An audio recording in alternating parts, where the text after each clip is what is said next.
কার happy birthday আজকে? আমার। বলো বলো অমন উঠে আসো উঠে আসো উঠে আসো। আচ্ছা বলুন। তো আজকে হচ্ছে আমার সোনামার হ্যাপি বার্থডে। তোমরা সকলে ওকে আশীর্বাদ করো ও যেন অনেক ভালো থাকে, সুস্থ থাকে। হ্যাপি হ্যাপি বার্থডে বলে সোনামা। আমরা পুজো দিতে যাবো সব মন্দিরে। তো বাসি গাছ সারা হয়ে গেছে অনেকটাই, আর এখন বাজে সকাল 7টা, আর কিছুটা বাকি আছে, ওগুলো সেই নিই, তারপরে পুজো দিতে যাবো। চলো তোমরা ভিডিওটা কন্টিনিউ দিতে দেখো। কোথায় যাচ্ছ? পুজো দিতে? পুজো দিতে সরে আসো, একটু সরে আসো, সরে আসো। দাঁড়াও দাঁড়াও, তো সরে আসো সরে আসো সরে আসো। চল যাও, মন্দিরের ভিতর ঢুকে যাও। যাও, ওখানে রেখে দাও, এখানে রেখে দাও। ওখানে নয়, ওখানে, হ্যাঁ ওটা রেখে দাও, এখানে রেখে দাও। না শুয়ে পড়ে গড় কর না, নমো কর না, নমো কর না। আমার ঠাকুর ভালো।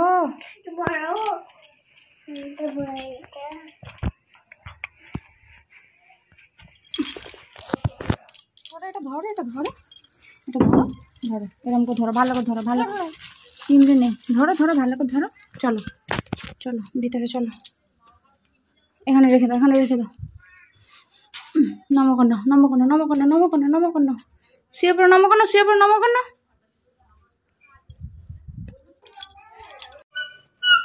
দাও আমি খুলে দিই, দাও আমি খুলে দিই, দাও খুলে আনো না।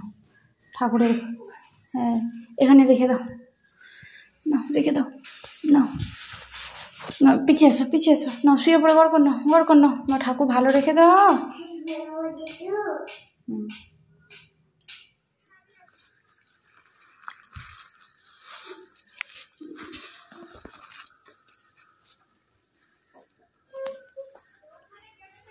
দাঁড়াও চলো, না ধরো ধরো ধরো, এটা ধরো, এটা ধরো। চলো রেখে দাও, এটা রেখে দাও, এটা ওটা না, ওটা না, এটা না, এটা না, এটা এটা রেখে দাও। চলো গড় কর না, গড় কর না। শিব ঠাকুরকে, শিব ঠাকুরকে, শুয়ে পড়ে, শুয়ে পড়ে, শুয়ে পড়ে। ঠাকুর ভালো, হ্যাঁ গড় কর না।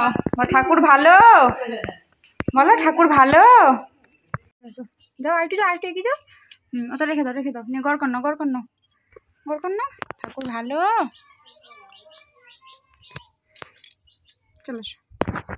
তো আজকে হচ্ছে 30 তারিখ, আর আজকে হচ্ছে আমার মেয়েকে ছোটো করে জন্মদিন পালন করব। তার জন্য এই যে দেখতে পাচ্ছি এখন দিদা এসেছে, দিদাকে আনতে এলাম। নিয়ে এসে যে বাড়িতে চলে এসেছি, যে মামাদের মৌরিতে মাছ পড়েছিল, তো দিদাকে মানে বলা হয়নি কোনো প্ল্যান ছাড়া, দিদা আর কি মাছ দিতে চলে এসেছে। তার জন্যে আর কি, তো ভালোই হলো, দিদাও চলে এসেছে, কাউকেই বলিনি সেভাবে, সেভাবে বলতে কাউকেই বলিনি। তো এখন হচ্ছে পোলাও বানাবো দুপুরে, পোলাও মাংস আর কী কী মেনু হবে তোমরা তো দেখতে পাবে। তো আমি পোলাওটা বানাবো, তার জন্য এখানে আদা বাটা দিয়ে দিয়েছি। প্রথমে চালটাকে, গোবিন্দভোগ চালটাকে ভালো করে ধুয়ে নিয়েছি, দিয়ে আদা বাটা, হলুদ গুঁড়ো, নুন, এখন দিচ্ছি একটু গোলমরিচের গুঁড়ো। আর আমি এখানে 500 গ্রাম মতন চাল নিয়েছি, আর তোমাদেরকে বলে দেবো চালের পরিমাণে কতটা জল দিতে হবে, কীভাবে কতটা জল দিলে পুরো পোলাওটা পারফেক্ট হবে। ঠিক আছে, তো এখানে একটু গরম মশলা গুঁড়ো দিয়ে দিচ্ছি, আর এই গরম মশলা গুঁড়োটা 2 টাকাতে কিনে এনেছি দোকান থেকে। তারপরে দিয়ে দিচ্ছি ঘি, ঘিটা তোমরা পরিমাণ মতো দিয়ে দিতে পারো। এরপরে কড়াইতে একটু তেল আর ঘি দিয়ে তার মধ্যে কাজু বাদাম কিশমিশগুলোকে ভালো করে ভেজে নিয়েছি, আর গোটা গরম মশলা দিয়েছি, দিয়ে এদিকে চালটা ভেজে নিয়েছি, আর ওদিকে গরম জল বসিয়ে দিয়েছি। তো যতটা চাল নিয়েছি তার ডবল জল দিয়েছি। আমি একটা বাটি তোমাদেরকে লাস্টে দেখিয়ে দেবো। তো এই যে আমি জল দিয়ে দিয়েছি, এই যে এই বাটিটা 2 বাটি মতন চাল নিয়েছিলাম, আর এই বাটিটা 4 বাটি গরম জল দিয়েছি, কারণ ঠান্ডা জল দিলে হবে না, এখানে গরম জলটা অ্যাড করতে হবে। আর এর মধ্যে চিনি দিয়েছি, চিনিটা দেখানো হয়েছে নাকি আমার খেয়াল হচ্ছে না, তার জন্য বলে দিলাম। তো দিয়ে এখন এটাকে আমি ঢাকা দিয়ে রেখে দেবো 10-15 মিনিটের জন্য।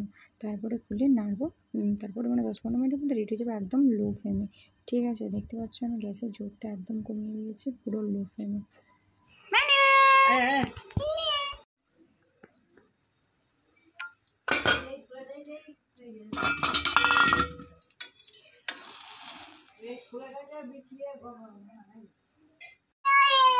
হয়েছে আচ্ছা, নাকি দাও ভাই।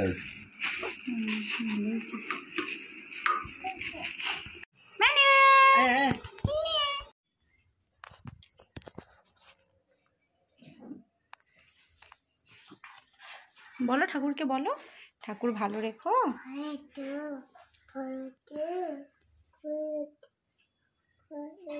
উঠে পড়ো, উঠে পড়ো, এবার উঠে পড়ো, উঠে পড়ো। তো এই যে আজকের মেনু পোলাও, সাদা ভাত, মাংস আর ঢ্যাঁড়স ভাজা, কুমড়ো ভাজা, পটল ভাজা তৈরি করেছি আর কি। তো এই যে এখন ওকে একটু আশীর্বাদ করে নিচ্ছি সবাই মিলে। প্রথমে দিদা করে নেবে, মানে মা করে নিচ্ছে, তারপরে আমার দিদা করে নেবে, তারপরে আমি করে নেব। যেহেতু মালাবংশী পড়াতে নেই আর পায়েসও করতে নেই, তার জন্য একটু ফুল দুল ধান দিয়ে একটু আশীর্বাদই করে নিচ্ছি। যে দিদারও হয়ে গেছে, মায়ের হয়ে গেছে, এখন এই যে আমি করে নিচ্ছি।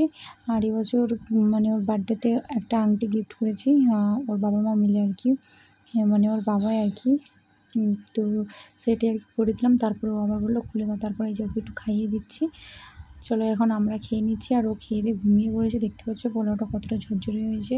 চলো, দিদা পোলাও খায় না, আর আমাকে যে আমি পোলাও নিয়েছি, মানে দিদাকে কতবার বললাম খাও, যেহেতু একটু চিনি আর মিষ্টি দিয়েছি, তার জন্য দিদা একদমই খাবে না। তো তারপরে যে খাওয়া দাওয়া করে বিকেলেতে দিদাই যে মানে কড়াই ভেঙে দিচ্ছে, খাঁসারি কড়াই যেগুলো চাষ হয় না, কড়াই সাগরে হয়, তো সেই কড়াই আর কি দিদা ভেঙে দিচ্ছে চাকতি দিয়ে। পাশের বাড়ি একজন তো চাকতি নিয়ে এসেছে, তো তাইতে করে এগুলো ভাঙিয়ে দিচ্ছে। তো ভাবলাম চলো তোমাদের সঙ্গে একটু শেয়ার।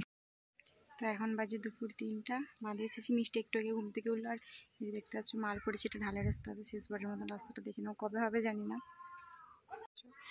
ঢালাই রাস্তা হবে। কত মাল পড়েছে, স্টোন চিপ, ওখানটাতে বালি, স্টোন চিপ, আরও ওই সাইডে আরও অনেক পড়েছে মাল সব। এদিকে যে জবা গাছটা ছিল সব ওইদিকেই করে দিয়েছে, খুব শীঘ্রই হয়ে যাবে।